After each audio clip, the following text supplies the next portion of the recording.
For every swing, every moment, the Milwaukee Brewers fight. It's not just about hitting the ball, it's about leaving a legacy.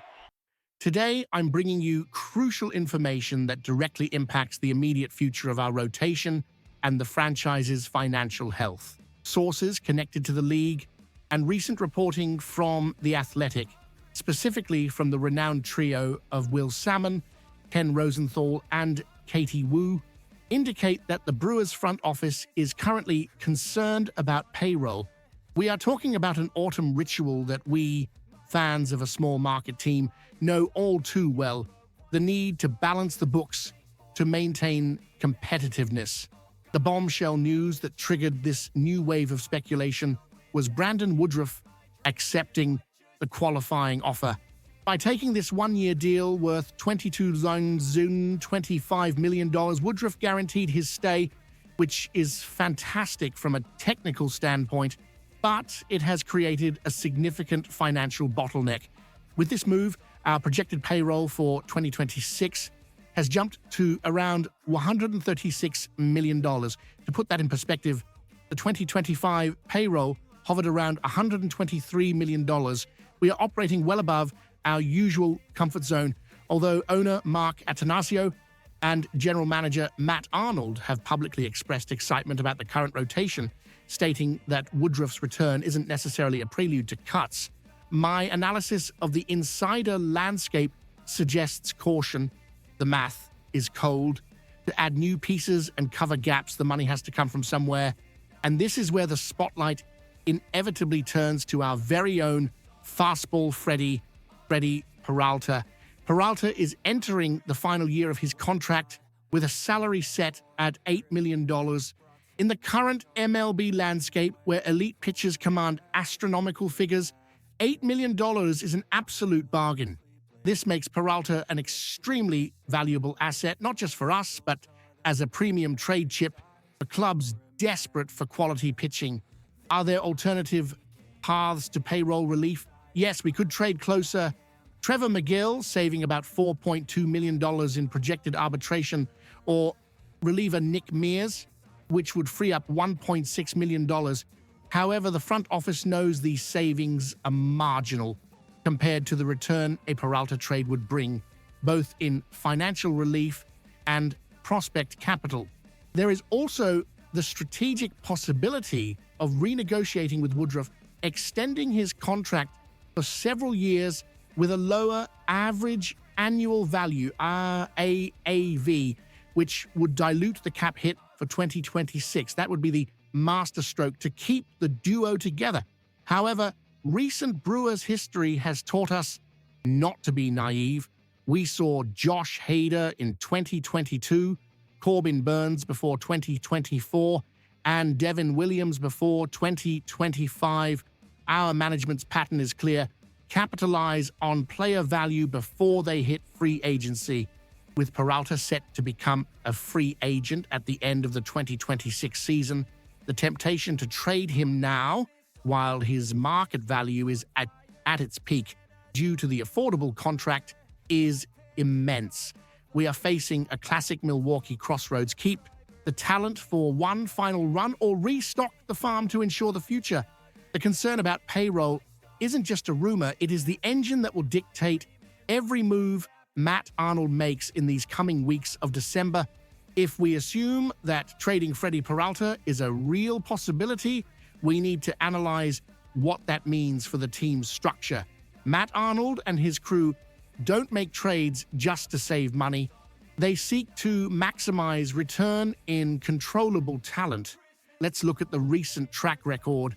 The Corbin Burns trade brought us Joey Ortiz and DL Hall, plus a draft pick that turned into Blake Burke. The departure of Devin Williams netted us Nestor Cortes and Caleb Durbin.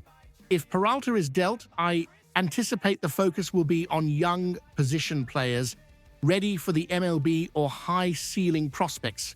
With Jefferson Quero approaching the big leagues, perhaps an experienced backup catcher isn't the priority, but infield reinforcements, especially after an oscillating 2025 season from Ortiz or even more bullpen arms would be logical targets. The burning question is, can we survive without Peralta?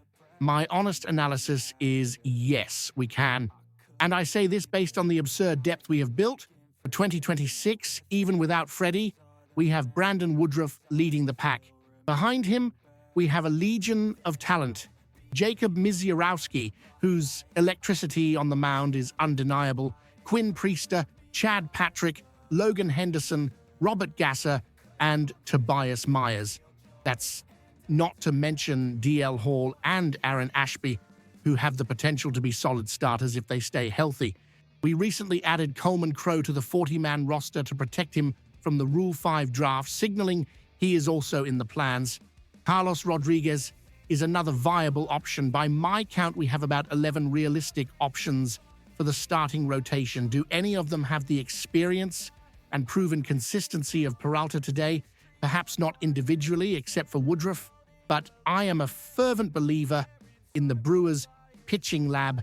Year after year, we transform overlooked pitchers or raw prospects into elite contributors. The rotation is rarely the reason we fail. Our pitching development system is the envy of the league.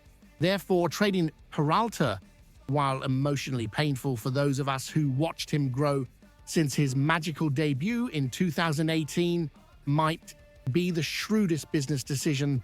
Freeing up his $8 million added to potential moves with Megal or Mears would give Matt Arnold the flexibility needed to attack the few real roster gaps via free agency or other smaller trades. In a small market, stagnation is death.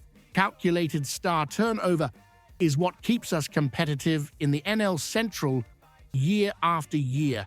If the concern about the $136 million payroll is real, Peralta's exit isn't a matter of if, but when and for whom. And if the return is right, keeping our competitive window open for another 5 years, it is a sacrifice that, rationally, we need to be prepared to accept. To summarize the situation, fans, the Brewers are navigating dangerous financial waters with a record projected payroll of $136 million for 2026, driven by Brandon Woodruff's retention. History and market logic suggest that Freddie Peralta, with his team-friendly contract and pending free agency status, is the most likely piece to be moved to alleviate this pressure and restock the system with young talent. While we have depth on the mound, losing a leader like Peralta is never easy. Now I want to hear from you, the voice of the bleachers. Do you believe Matt Arnold should keep the Woodruff-Peralta duo together and try to save money elsewhere? Or is it time to trust the young arms and trade Freddie to secure the franchise's future? Leave your honest opinion in the comments below. I read and reply to everyone.